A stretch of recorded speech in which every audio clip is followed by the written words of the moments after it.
आइए सुनते हैं मुंशी प्रेमचंद की लिखी कहानी कप्तान साहब। जगत सिंह को स्कूल जाना कुनैन खाने या मछली का तेल पीने से कम अप्रिय न था। वो सैलानी, आवारा, घुमक्कड़ युवक था। कभी अमरूद के बागों की ओर निकल जाता और अमरूदों के साथ माली की गालियां बड़े शौक से खाता। कभी दरिया की सैर करता और मल्लाहों को डोंगियों में बैठकर उस पार के देहातों में निकल जाता। गालियां खाने में उसे मजा आता था। गालियां खाने का कोई अवसर वो हाथ से न जाने देता। सवार के घोड़े के पीछे ताली बजाना, एक्को को पीछे से पकड़कर अपनी ओर खींचना, बूढ़ों की चाल की नकल करना उसके मनोरंजन के विषय थे। आलसी काम तो नहीं करता, पर दुर्व्यसनों का दास होता है, और दुर्व्यसन धन के बिना पूरे नहीं होते। जगत सिंह को जब अवसर मिलता घर से रुपए उड़ा ले जाता।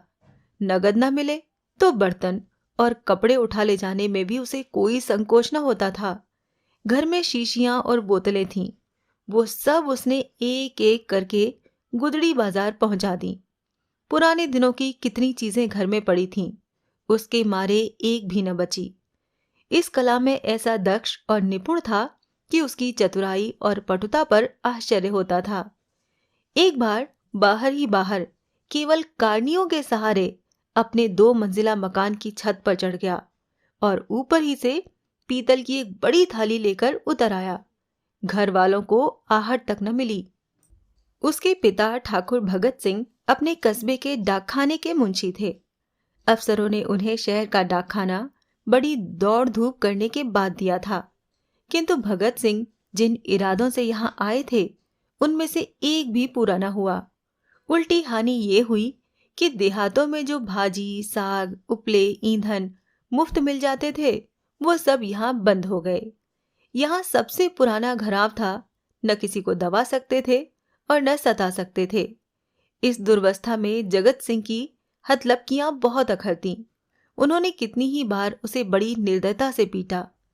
जगत सिंह भीमकाय होने पर भी चुपके से मार खा लिया करता था। अगर वो अपने पिता के हाथ पकड़ लेता तो वो हिल भी न सकते।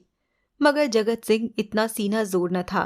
हाँ, मारपीट, घुड़की धमकी, किसी का भी उस पर कोई असर न होता था। जगत सिंह ज्यों ही घर में कदम रखता, चारों ओर से कांव कांव मच जाती।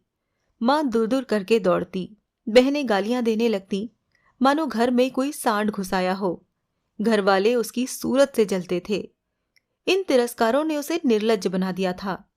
कष्टों के ज्ञान से वो निर्द्वंद सा हो गया था। जहां नींद आ जाती वहीं पड़ रहता, जो कुछ मिल जाता वही खा लेता। ज्यों ज्यों घर वालों को उसकी चोर कला के गुप्त साधनों का ज्ञान होता जाता था, वो उससे चौकन्ने होते जाते थे। यहां तक कि एक बार पूरे महीने भर तक उसकी दाल न गली। चरस वाले के कई रुपए ऊपर चढ़ गए। गांजे वाले ने धुआंधार तकाजे करने शुरू कर दिए। हलवाई कड़वी बातें सुनाने लगा। बेचारे जगत का निकलना मुश्किल हो गया। रात दिन ताक झांक में रहता, पर घात न मिलती थी। आखिर एक दिन बिल्ली के भागों छींका टूटा। भगत सिंह दोपहर को डाकखाने से चले तो एक बीमा रजिस्ट्री जेब में डाल ली। कौन जाने कोई हरकारा या डाकिया शरारत कर जाए। किंतु घर आए तो लिफाफे को अचकन की जेब से निकालने की सुध ही न रही। जगत सिंह तो ताक लगाए हुए था ही। पैसे के लोभ से जेब टटोली तो लिफाफा मिल गया। उस पर कई आने के टिकट लगे थे। वो कई बार टिकट चुराकर आधे दामों में बेच चुका था। चट लिफाफा उड़ा दिया। यदि उसे मालूम होता कि उसमें नोट हैं तो कदाचित वो न छूता, लेकिन जब उसने लिफाफा फाड़ दिया और उसमें से नोट निकल पड़े तो वो बड़े संकट में पड़ गया। वो फटा हुआ लिफाफा गला फाड़ कर उसके दुष्कृत्य को धिक्कारने लगा। उसकी दशा उस शिकारी की सी हो गई जो चिड़ियों का शिकार करने जाए और अनजाने में किसी आदमी पर निशाना मार दे। उसके मन में पश्चाताप था, लज्जा थी, दुख था, पर उसे भूल का दंड सहने की शक्ति न थी। उसने नोट लिफाफे में रख दिए और बाहर चला गया। गर्मी के दिन थे। दोपहर को सारा घर सो रहा था, पर जगत की आंखों में नींद न थी। आज उसकी बुरी तरह कुंदी होगी, इसमें कोई संदेह न था। उसका घर पर रहना ठीक नहीं। 10-5 दिन के लिए उसे कहीं खिसक जाना चाहिए, तब तक लोगों का क्रोध शांत हो जाता। लेकिन कहीं दूर गए बिना काम न चलेगा। बस्ती में वो ज्यादा दिन तक अज्ञातवास नहीं कर सकता। कोई न कोई जरूर ही उसका पता बता देगा और वो पकड़ लिया जाएगा। और दूर जाने के लिए कुछ न कुछ खर्च तो पास होना ही चाहिए। क्यों न वो लिफाफे में से एक नोट निकाल ले। ये तो मालूम ही हो जाएगा कि उसी ने लिफाफा फाड़ा है। फिर एक नोट निकाल लेने में क्या हानि है। दादा के पास रुपए तो है ही, झक मारकर दे देंगे। ये सोचकर उसने 10 रुपए का एक नोट उड़ा लिया। मगर उसी वक्त उसके मन में एक नई कल्पना का प्रादुर्भाव हुआ। अगर ये सब रुपए लेकर किसी दूसरे शहर में कोई दुकान खोल ले तो बड़ा मजा हो। फिर एक एक पैसे के लिए उसे क्यों किसी की चोरी करनी पड़े। कुछ दिनों में वो बहुत सा रुपया जमा करके घर आएगा तो लोग कितने चकित हो जाएंगे। उसने लिफाफे को फिर निकाला। उसमें कुल 200 रुपए के नोट थे। 200 में दूध की दुकान खूब चल सकती है। आखिर मुरारी की दुकान में 2-4 कढ़ाव और 2-4 पीतल के थालों के सिवा और है ही क्या। लेकिन कितने ठाठ से रहता है, रुपयों की चरस उड़ा देता है। एक एक दाव पर 10-10 रुपए रख देता है। नफा न होता तो वो ठाठ कहां से निभाता। इस आनंद कल्पना में वो इतना मग्न हुआ कि उसका मन उसके काबू से बाहर हो गया। जैसे प्रवाह में किसी के पांव उखड़ जाएं और वो लहरों में बह जाए। उस दिन शाम को वो बंबई चल दिया। दूसरे ही दिन मुंशी भगत सिंह पर गबन का मुकदमा दायर हो गया। बंबई के किले के मैदान में बैंड बज रहा था और राजपूत रेजिमेंट के सजीले सुंदर जवान कवायद कर रहे थे। जिस प्रकार हवा बादलों को नए नए रूप में बनाती और बिगाड़ती है, उसी भांति सेना नायक सैनिकों को नए नए रूप में बना बिगाड़ रहा था। जब कवायद खत्म हो गई तो एक छरहरे डील का युवक नायक के सामने आकर खड़ा हो गया। नायक ने पूछा, क्या नाम है? सैनिक ने फौजी सलाम करके कहा, जगत सिंह। क्या चाहते हो? फौज में भर्ती कर लीजिए। मरने से तो नहीं डरते? बिल्कुल नहीं, राजपूत हूं। बहुत कड़ी मेहनत करनी पड़ेगी। इसका भी डर नहीं। अदन जाना पड़ेगा। खुशी से जाऊंगा। कप्तान ने देखा बला का हाजिर जवाब मन चला, हिम्मत का धनी जवान है, तुरंत फौज में भर्ती कर लिया। तीसरे दिन रेजिमेंट अदन को रवाना हुआ। मगर ज्यों ज्यों जहाज आगे चलता था, जगत का दिल पीछे रह जाता था। जब तक जमीन का किनारा नजर आता रहा, वो जहाज के डेक पर खड़ा अनुरक्त नेत्रों से उसे देखता रहा। जब वो भूमि तट जल में विलीन हो गई तो उसने एक ठंडी सांस ली और मुंह को ढांप कर रोने लगा। आज जीवन में पहली बार उसे घर वालों की याद आई। वो छोटा सा कस्बा, वो गांजे की दुकान, वो सैर सपाटे, वो सुहृदय मित्रों के जमघट आंखों में फिरने लगे। कौन जाने फिर कभी उनसे भेंट होगी या नहीं। एक बार तो वो इतना बेचैन हुआ कि जी में आया पानी में कूद पड़े। जगत सिंह को अदन में रहते 3 महीने गुजर गए। भांति भांति की नवीनताओं ने कई दिन तक उसे मुग्ध किए रखा, लेकिन पुराने संस्कार फिर जागृत होने लगे। अब कभी कभी उसे स्नेहमयी माता की याद आने लगी, जो पिता के क्रोध, बहनों के धिक्कार और स्वजनों के तिरस्कार में भी उसकी रक्षा करती थी। उसे वो दिन याद आया जब एक बार वो बीमार पड़ा था। उसके बचने की कोई आशा न थी, पर न तो पिता को उसकी कुछ चिंता थी, न बहनों को। केवल माता थी जो रात की रात उसके सिरहाने बैठी अपनी मधुर स्नेहमयी बातों से उसकी पीड़ा शांत करती रही थी। उन दिनों कितनी बार उसने उस देवी को नीव रात्रि में रोते देखा था। वो स्वयं रोगों से जीर्ण हो रही थी, लेकिन उसकी सेवा में वो अपनी व्यथा को ऐसी भूल गई थी मानो उसे कोई कष्ट ही नहीं। क्या उसे माता के दर्शन फिर होंगे? वो इसी दुख और नैराश्य में समुद्र तट पर चला जाता और घंटों अनंत जल प्रवाह को देखा करता।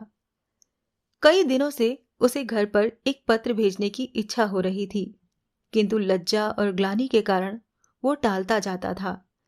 आखिर एक दिन उससे रहा न गया। उसने पत्र लिखा और अपने अपराधों के लिए क्षमा मांगी। पत्र आदि से अंत तक भक्ति से भरा हुआ था। अंत में उसने इन शब्दों में अपनी माता को आश्वासन दिया था, माँ, मैंने बड़े बड़े उत्पात किए हैं, आप लोग मुझसे तंग आ गए थे। मैं उन सारी भूलों के लिए सच्चे हृदय से लज्जित हूँ और आपको विश्वास दिलाता हूँ कि जीता रहा तो कुछ न कुछ करके दिखाऊंगा। तब कदाचित आपको मुझे अपना पुत्र कहने में संकोच न होगा। मुझे आशीर्वाद दीजिए कि अपनी प्रतिज्ञा का पालन कर सकूं। ये पत्र लिखकर उसने डाकखाने में छोड़ा और उसी दिन से उत्तर की प्रतीक्षा करने लगा। किंतु 1 महीना गुजर गया और कोई जवाब न आया। उसका जी घबराने लगा। जवाब क्यों नहीं आता? कहीं माँ बीमार तो नहीं है? शायद दादा ने क्रोधवश जवाब न लिखा होगा। कोई और विपत्ति तो नहीं आ पड़ी? कैंप में एक वृक्ष के नीचे कुछ सिपाहियों ने शालिग्राम की एक मूर्ति रख छोड़ी थी। कुछ श्रद्धालु सैनिक रोज उस प्रतिमा पर जल चढ़ाया करते थे। जगत सिंह उनकी हंसी उड़ाया करता, पर आज वो विक्षिप्तों की भांति प्रतिमा के सम्मुख जाकर बड़ी देर तक मस्तक झुकाए बैठा रहा। वो इसी ध्यानावस्था में बैठा था कि किसी ने उसका नाम लेकर पुकारा। ये दफ्तर का चपरासी था और उसके नाम की चिट्ठी लेकर आया था।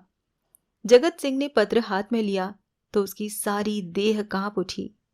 ईश्वर की स्तुति करके उसने लिफाफा खोला और पत्र पढ़ा। लिखा था, तुम्हारे दादा को गबन के अभियोग में 5 वर्ष की सजा हो गई है। तुम्हारी माता इस शोक में मरणासन्न है। छुट्टी मिले तो घर चले आओ। जगत सिंह ने उसी वक्त कप्तान के पास जाकर कहा, हुजूर, मेरी माँ बीमार है, मुझे छुट्टी दे दीजिए। कप्तान ने कठोर आंखों से देखकर कहा, अभी छुट्टी नहीं मिल सकती, तो मेरा इस्तीफा ले लीजिए। अभी इस्तीफा भी नहीं लिया जा सकता। मैं अब एक क्षण भी नहीं रह सकता। रहना पड़ेगा। तुम लोगों को बहुत जल्द लाम पर जाना पड़ेगा। लड़ाई छिड़ गई? आह, तब मैं घर नहीं जाऊंगा। हम लोग कब तक यहां से जाएंगे? बहुत जल्द, 2 ही 4 दिनों में। 4 वर्ष बीत गए। कैप्टन जगत सिंह सा योद्धा उस रेजिमेंट में नहीं है। कठिन अवस्थाओं में उसका साहस और भी उत्तेजित हो जाता है। जिस मुहिम में सबकी हिम्मतें जवाब दे जाती हैं, उसे सर करना उसी का काम है। हल्ले और धावे में वो सदैव सबसे आगे रहता है। उसकी त्योरियों पर कभी मैल नहीं आता। उसके साथ ही वो इतना विनम्र, इतना गंभीर, इतना प्रसन्न चित्त है कि सारे अफसर और मातहत उसकी बढ़ाई करते हैं। उसका पुनर्जीवन सा हो गया। उस पर अफसरों को इतना विश्वास है कि अब वो प्रत्येक विषय में उससे परामर्श करते हैं। जिससे पूछिए वही वीर जगत सिंह की विरुदावली सुना देगा। कैसे उसने जर्मनों की मैगजीन में आग लगाई, कैसे अपने कप्तान को मशीन गनों की मार से निकाला, कैसे अपने एक मातहत सिपाही को कंधे पर लेकर निकल आया। ऐसा जान पड़ता है उसे अपने प्राणों का मोह नहीं, मानो वो काल को खोजता फिरता हो। लेकिन नित्य रात्रि के समय जब जगत सिंह को अवकाश मिलता है, वो अपनी छोलदारी में अकेले बैठकर घर वालों की याद कर लिया करता है। 2-4 आंसू की बूंदें अवश्य गिरा देता है।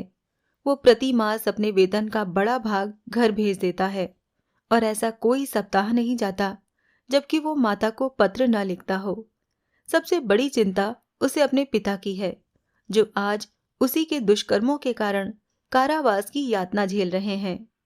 वो कौन दिन होगा जबकि वो उनके चरणों पर सिर रखकर अपना अपराध क्षमा कराएगा और वो उसके सिर पर हाथ रखकर आशीर्वाद देंगे।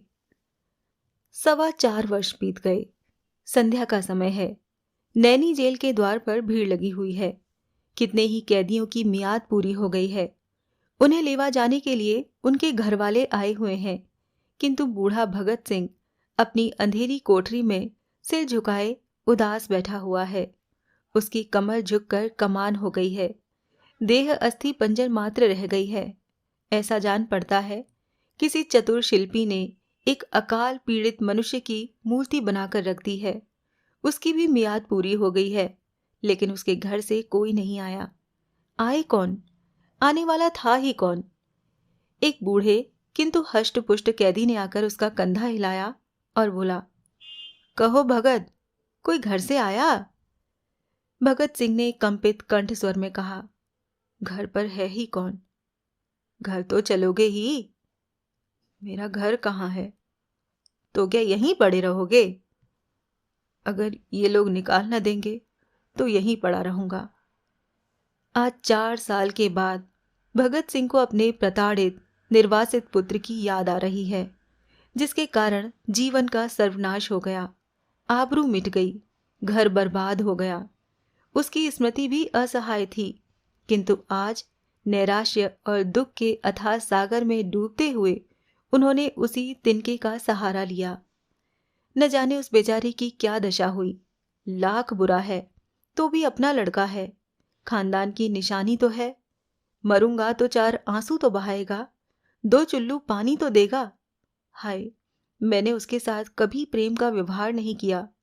जरा सी शरारत करता तो यमदूत की भांति उसकी गर्दन पर सवार हो जाता। एक बार रसोई में बिना पैर धोए चले जाने के दंड से मैंने उसे उल्टा लटका दिया था। कितनी बार केवल जोर से बोलने पर मैंने उसे तमाचे लगाए थे। पुत्र सा रत्न पाकर मैंने उसका आदर न किया। ये उसी का दंड है।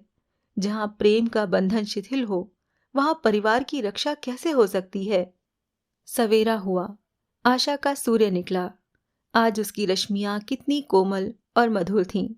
वायु कितनी सुखद, आकाश कितना मनोहर, वृक्ष कितने हरे भरे, पक्षियों का कलरव कितना मीठा।